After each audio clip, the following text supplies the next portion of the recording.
नमस्कार दोस्तों, आज हम बात करेंगे देश की आज़ादी और संविधान में राजभाषा हिंदी का दर्जा विषय पर। साथियों, आपको बताना चाहूँगा, भारतीय संविधान सभा के लिए जुलाई 1946 में चुनाव हुए थे। संविधान सभा की पहली बैठक दिसंबर 1946 में हुई थी। उसी समय संविधान सभा भी दो हिस्सों में बट गई, एक भारतीय सभा और दूसरी पाकिस्तानी सभा। भारतीय संविधान निर्माण सभा में 299 सदस्य थे, जिसके अध्यक्ष डॉक्टर राजेंद्र प्रसाद थे। अंग्रेजों ने फूट डालो और शासन करो की नीति के तहत दो हिस्सों में संविधान सभा बटी हुई जो थी, उसका फायदा उठाते हुए 2 जून 1947 को आखिरी ब्रिटिश वायस राय लुइस माउंटबेटन ने कांग्रेस, मुस्लिम लीग और सिख समुदाय के नेताओं के साथ देश की आज़ादी के संबंध में बातचीत की। इस बातचीत में नेहरू और मोहम्मद अली जिन्ना साहब भी मौजूद थे। 3 जून 1947 को लॉर्ड माउंटबेटन का वह प्लान जो हिंदुस्तान और पाकिस्तान के विभाजन के लिए था, वह पास हो गया। 4 जून को लॉर्ड माउंटबेटन ने एक प्रेस कॉन्फ्रेंस की। उस प्रेस कॉन्फ्रेंस में उन्होंने अपने प्लान के बारे में बताया। क्या बताया? उन्होंने कहा कि हम हिंदुस्तान को आज़ादी तो दे रहे हैं, लेकिन शर्त यह है कि यह देश 2 हिस्सों में विभाजित होगा। इस विभाजन के संबंध में 2 जून को सभी तीनों समुदायों अर्थात कांग्रेस, मुस्लिम लीग और सिख समुदाय के नेताओं के बीच आपसी सहमति बन चुकी है। इसलिए भारत को आज़ादी देने वाले इसी प्लान के तहत यह प्रेस कॉन्फ्रेंस की जा रही है। इसी प्रेस कॉन्फ्रेंस के बीच एक पत्रकार ने पूछा कि आप भारत को पूर्ण रूप से सत्ता सौंपने के लिए क्या कोई तारीख तय की गई है? पत्रकार की इस बात को सुनकर लॉर्ड माउंटबेटन 2 मिनट के लिए बिल्कुल खामोश हो गए। खामोशी के बाद आनन फानन में उन्होंने बोला कि भारत को पूर्ण सत्ता 15 अगस्त 1947 को सौंप दी जाएगी। पूछा गया कि 15 अगस्त ही क्यों? कुछ विशेष इस दिन के संबंध में? तो इस बात पर उन्होंने बताया, अपनी चुप्पी तोड़ी। कहा कि 15 अगस्त 1945 को ब्रिटेन ने जापान आधिपत्य बर्मा को जापान के कब्जे से निकालकर जापान पर गौरवशाली जीत हासिल की, जो कि आज तक भी सुना जाता है विक्ट्री ओवर जापान। इसलिए अब ठीक 2 वर्ष के पश्चात हम भारत को भी स्वतंत्र कर रहे हैं। 18 जुलाई 1947 इतिहास की वह तारीख है जब British King George 6 Albert Frederick ने भी कहा कि हम भारत को आज़ादी देने वाले हैं। अंग्रेजों द्वारा उस दिन भारत के स्वतंत्रता अधिनियम को स्वीकृति दे दी गई। दिनांक 15 अगस्त 1947 दिन शुक्रवार भारत के इतिहास का यह शुभ दिन था जब भारत के प्रत्येक नागरिक ने अंग्रेजों की गुलामी से निकलकर राहत की सांस ली, यानी कि भारत की स्वतंत्रता की पहली सुबह का एक नया सूरज का उदय होना। दिल्ली के रायसीना हिल के प्रिंसेस पार्क में तिरंगा फहराया गया और भारत देश अंग्रेजों के चंगुल से निकलकर आज़ाद हो गया। यहाँ पर यह भी बताना चाहूँगा कि 15 अगस्त 1947 की आधी रात को भारत और पाकिस्तान कानूनी तौर पर 2 स्वतंत्र राष्ट्र बने। पाकिस्तान की सत्ता परिवर्तन की रस्में 14 अगस्त को कराची में की गई। ताकि आखिरी ब्रिटिश वायसराय यानी लुइस माउंटबेटन 14 अगस्त को कराची में और 15 अगस्त को नई दिल्ली में दोनों जगह की रस्मों में हिस्सा ले सकें। इसलिए पाकिस्तान में 14 अगस्त और भारत में 15 अगस्त को स्वतंत्रता दिवस मनाया जाता है। देश को दो हिस्सों में बांटने के लिए ब्रिटेन से मशहूर वकील सर साइरिल रेडक्लिफ को भारत बुलाया गया। वह पहले कभी भारत नहीं आए थे। उनको भारत की संस्कृति, रहन सहन के बारे में कुछ भी नहीं पता था। उनको बिल्कुल भी अंदाज़ा नहीं था कि कितने लोगों की ज़िंदगी बर्बाद हो जाएगी। 15 अगस्त 1947 से पहले किसी को भी यही मालूम नहीं था कि किस व्यक्ति को भारत में रहना है और किसको पाकिस्तान जाना पड़ेगा। दोनों देशों की सीमाएं क्या होंगी। 17 अगस्त 1947 को देश का विभाजन हुआ।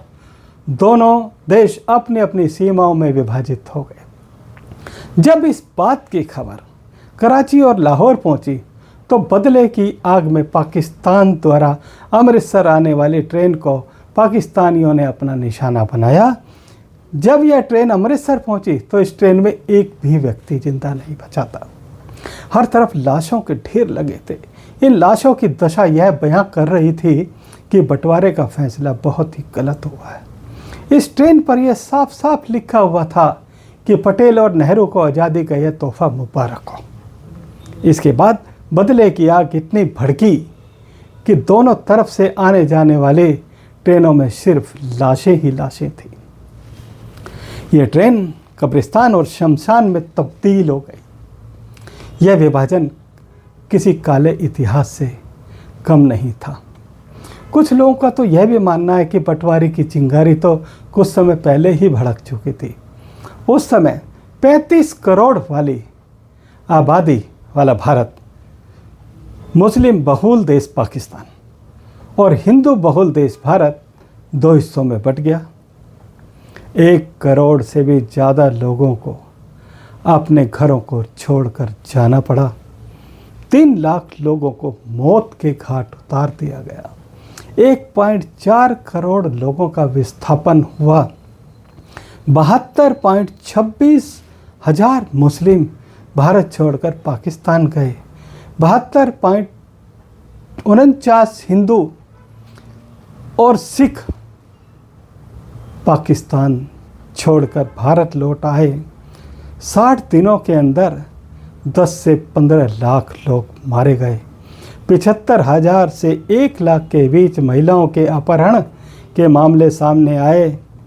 इस समय लाहौर से अमृतसर आई एक ट्रेन में कोई भी व्यक्ति जिंदा नहीं था। ट्रेन में सवार होने से पहले हिंदू और सिखों का कत्लेआम कर दिया था।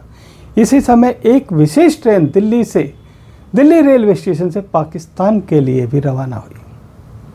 इस ट्रेन में पलायन करने वाले सरकारी अफसर, कर्मचारी और उनके परिवार वाले मौजूद थे। लेकिन जैसे ही यह ट्रेन पटियाला पहुंची, उस ट्रेन पर भी लोगों ने हमला बोल दिया। इस हमले में भी बहुत सारे लोगों की जान चली गई। स्वतंत्रता संग्राम को बढ़ता देख ब्रिटिश सरकार ने जल्द से जल्द यहाँ से भागने की योजना बनाई।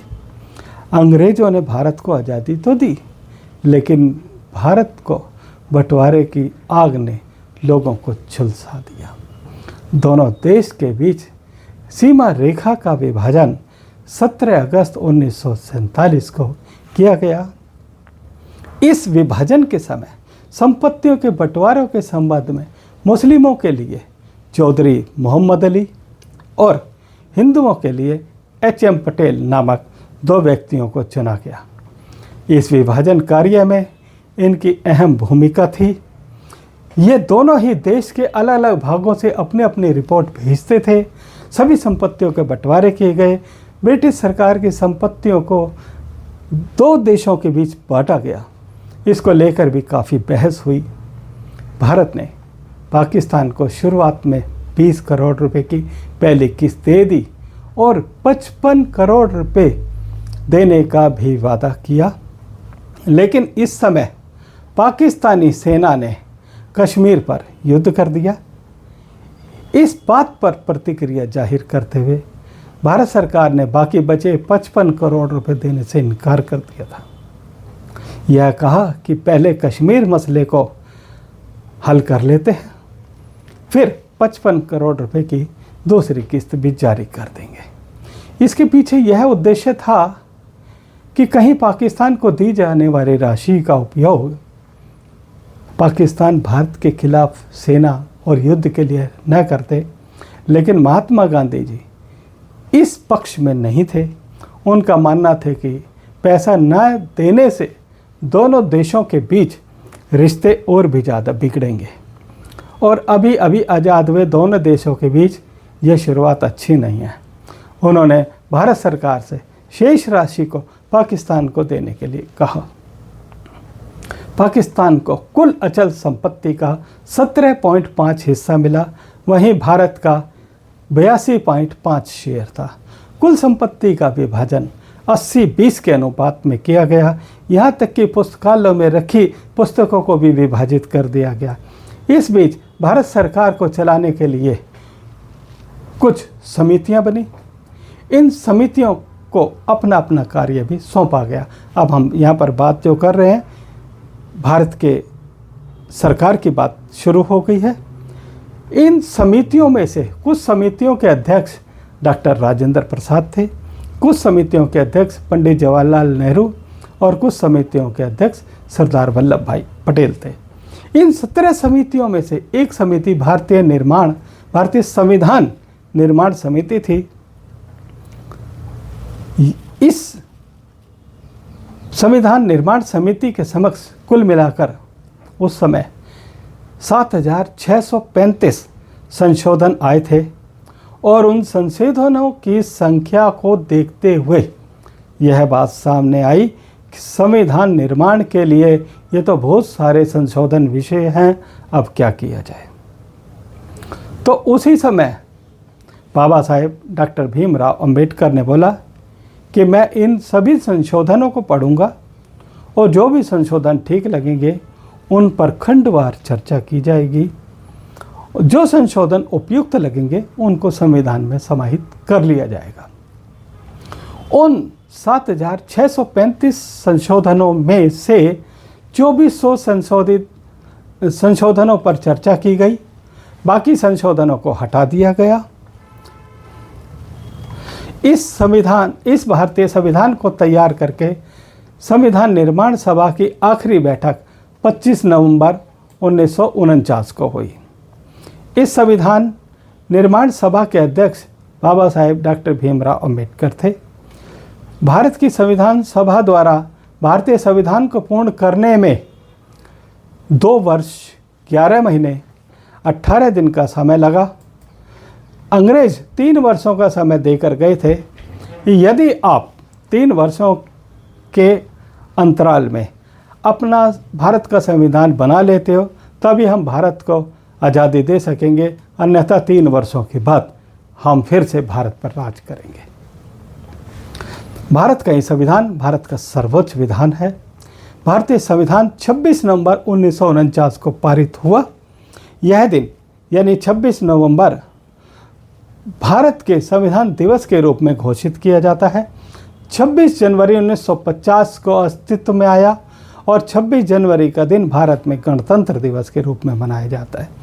भारतीय संविधान में वर्तमान में कुल मिलाकर 470 अनुच्छेद हैं, जो कि 25 भागों में विभाजित हैं और 12 अनुसूचियां हैं। परंतु इसके निर्माण के समय मूल संविधान में 395 अनुच्छेद थे, जो 22 भागों में विभाजित थे और 8 अनुसूचियां थी। इस भारतीय संविधान का जो भाग 17 है वह राजभाषा को प्रदर्शित करता है। संविधान के अनुसार 14 सितंबर 1949 को हिंदी को संघ की राजभाषा का दर्जा दिया गया। भारत के प्रथम कानून एवं न्याय मंत्री डॉक्टर भीमराव अंबेडकर द्वारा निर्मित यह संविधान 26 जनवरी 1950 को अस्तित्व में आया। डॉक्टर राजेंद्र प्रसाद भारत के राष्ट्रपति और पंडित जवाहरलाल नेहरू भारत के प्रधानमंत्री बने। भारतीय संविधान में हिंदी की बात करें तो 14 सितंबर 1949 को संविधान सभा ने एक मत से यह निर्णय लिया कि हिंदी ही भारत की राजभाषा होगी। इसलिए हिंदी दिवस प्रत्येक वर्ष 14 सितंबर को मनाया जाता है। इस संविधान के भाग 17 में निहित राजभाषा संबंधी संवैधानिक प्रावधानों के अंतर्गत अध्याय 1 की बात करें, यह 4 अध्यायों में है। अध्याय 1 पर हम चलते हैं। यह है संघ की राजभाषा। संघ की राजभाषा में सबसे पहला अनुच्छेद हम लेते हैं 120, संसद में प्रयोग की जाने वाली भाषा से संबंधित है। अनुच्छेद 210 विधान मंडल में प्रयोग की जाने वाली भाषा से संबंध रखता है। संविधान की राजभाषा यानी कि संघ की राजभाषा, भारत के संघ की राजभाषा अनुच्छेद 343 में उसका जिक्र किया गया है। राजभाषा के संबंध में आयोग और संसद की समिति का जिक्र अनुच्छेद 344 में किया गया है। अब हम बात करेंगे अध्याय 2 की, जो कि प्रादेशिक भाषाओं से संबंधित है। इसमें अनुच्छेद 345 में राज्य की राजभाषा या राजभाषाएं से संबंधित है। इसमें अनुच्छेद 346 एक राज्य और दूसरे राज्य के बीच या किसी राज्य और केंद्र सरकार के बीच पत्र आदि की राजभाषा, पत्र आदि की भाषा। अब इसमें ही बात करेंगे तो अनुच्छेद 347 उसमें कहा गया किसी राज्य की जनसंख्या के किसी भाग द्वारा बोली जाने वाली भाषा के संबंध में विशेष उपबंध हैं। अब इसका अध्याय 3 की बात करें हम तो उच्चतम न्यायालय, उच्च न्यायालयों आदि की भाषा से संबंधित है। यह अनुच्छेद 348 में कहा गया है कि उच्चतम न्यायालय और उच्च न्यायालयों में और अधिनियमों, विधेयकों आदि के लिए प्रयोग की जाने वाली भाषा वो है अनुच्छेद 348। अब इसी में अनुच्छेद 349 भाषा से संबंधित कुछ विधियों को अधिनियमित करने के लिए एक विशेष प्रक्रिया जो अपनाई जाएगी उसको अनुच्छेद 349 में माना गया है। अब इसका अध्याय 4 की हम बात करते हैं। अध्याय 4 में है विशेष निर्देश, यानी कि प्राथमिक स्तर पर मातृभाषा में शिक्षा की सुविधा से संबंधित है। इसका पॉइंट खा है भाषाई अल्पसंख्यक वर्गों के लिए विशेष अधिकारी नियुक्त करना। 350 अनुच्छेद की मैं बात कर रहा हूँ।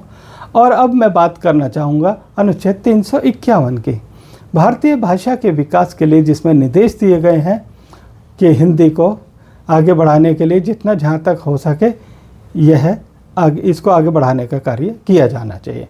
इसके संबंध में आगे भी क्या हुआ है, राष्ट्रपति जी के आदेश हैं 1960 में, राजभाषा अधिनियम है 1963 में, राजभाषा संकल्प है 1968 में, राजभाषा विभाग का गठन हुआ 1975 में, राजभाषा नियम है 1976 में। यह है संविधान में हिंदी की महत्ता। आज की यह वीडियो केवल इतना ही, और उम्मीद करता हूँ आपको मेरे द्वारा दी गई यह जानकारी अवश्य ही पसंद आएगी। मेरी आगामी वीडियो देखने के लिए आप मेरे इस चैनल को लाइक और सब्सक्राइब करना ना भूलें। आपने अपना कीमती समय मुझे दिया, इसके लिए आपका बहुत बहुत शुक्रिया, मेहरबानी, धन्यवाद, नमस्कार।